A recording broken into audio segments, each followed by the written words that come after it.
Welcome to Real World NP's Clinical Pearls, where we take gems from full-length episodes and break them into quick, digestible insights. I'm Liz Rohr, family nurse practitioner, and my pronouns are they, she. Real World NP is a continuing education company for nurse practitioners in primary care, especially new nurse practitioners navigating the role transition from RN to NP.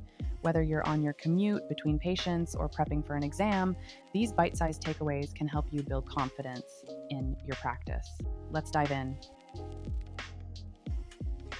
So wonderful that you have the FNP perspective too, in terms of the context of this conversation, because one of the things that I'm obsessed with as part of this platform is like, what is the scope of primary care and what is the specialty side? And what are they saying about primary care being like, oh my God, can you just not send me one more of that thing? So I'd love to hear about the context of what you see in a regular day, like what your kind of day-to-day looks like. And then that kind of ties into those like pet peeves of like what you wish primary care providers knew and like stop sending you or like did more first before sending. Well, first I'll say I love that the NPs in primary care and the NPs in GYN, we have become besties, and it's like there's no judgment. So it's like, okay, because I ask things too. I ask them like, should I be managing this or should I be checking her back up to you? I would say so on a regular day, I'm seeing all types of gynecologic conditions, and I see OB patients up until 36 weeks. So that last month of pregnancy, we have them just see the obstetricians so they can really get comfortable and get prepped for delivery. So I'm seeing acute visits like UTI and vaginitis. I'm seeing irregular bleeding, abnormal uterine bleeding. I'm seeing birth control consults. I see fertility consults. I see medication consults. Of course, I see annual exams, breast pain, breast lump. I actually, this is outside of, I would say, what an NP would normally see in obstetrics and gynecology, but I joined a hereditary breast and ovarian cancer screening team at Georgetown, and I'm a part of the genetic counseling team specifically for breast and ovarian cancer. So I'm really uniquely knowledgeable about that kind of stuff, and anyway, I'm a little bit of a nerd, so I see all kinds of things, and I love it. Do I ever get bored? I'll say there are days and I'm like, I've seen a lot of yeast infections. I mean, it's literally something in the water, literally and figuratively. There's something in the water. I mean, it's yeast everywhere. I've seen it all day. I can't say 100% get bored of it, because I think if you're a person who likes a specialty, you love to be proficient and you love to be an expert at a small subset of conditions. So I actually don't get bored because I like knowing what I'm doing. Yeah. And I tip my hat off to the primary care NPs, because it's like, you have to know a lot about a lot. And they say you have to know a little bit about a lot. No, you have to know a lot about a lot, or how to find it or who to refer to. So I always tip my hat off to the primary care NPs, because I look at their charts and I'm like, oh, 8 chief complaints. Whoa. Wow. But so no, I don't get bored. And I will say that often as an NP in obstetrics and gynecology, you'll see patients who are coming in for their annual exam. So that's like your breast exam, your pelvic exam, your pap smear if it's due, maybe sexually transmitted infection screening. Maybe we'll talk about birth control or menopausal treatment. And you'll find that during those visits, there are acute problems that come up. So it might be a preventative care visit that turns into that plus an acute visit. So there are plenty of things that are interesting enough.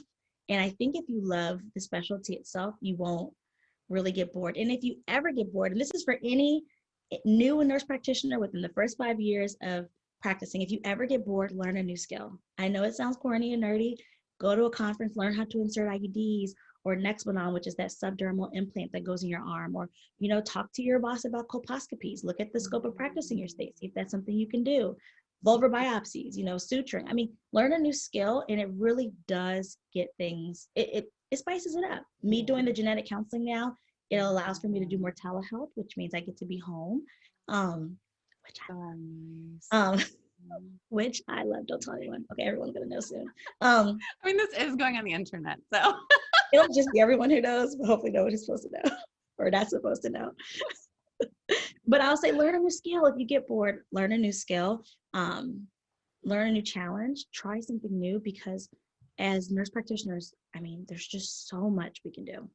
Totally.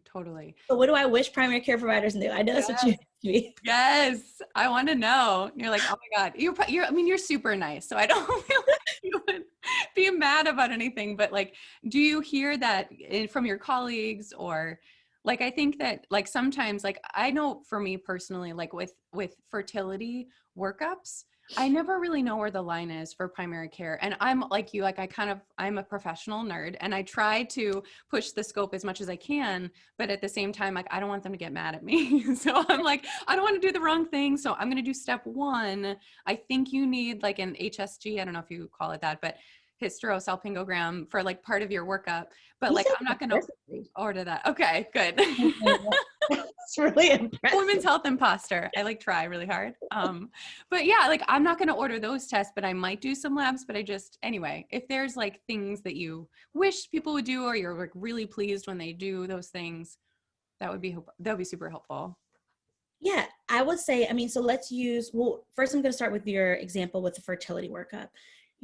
I wouldn't judge at all if a primary care said, hey, why don't you go to your GYN and talk about this? And let me tell you why. Some people, they are not great candidates for pregnancy at baseline. So I have some patients, they might be a little bit older, they might have significant chronic conditions, and we do the fertility workup and we send them to the reproductive endocrinologist, or for lack of better words, fertility specialist, like fertility center. And they're like, why did you send this person?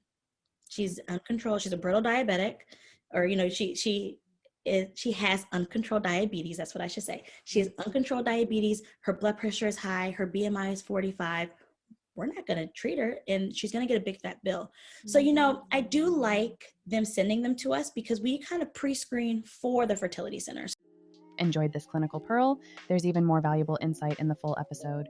Click the link in the description to hear the complete discussion, packed with practical tips to strengthen your skills and confidence as a nurse practitioner. Don't miss it. And if you found this helpful, be sure to like, subscribe, and share with your fellow NPs so we can keep learning together.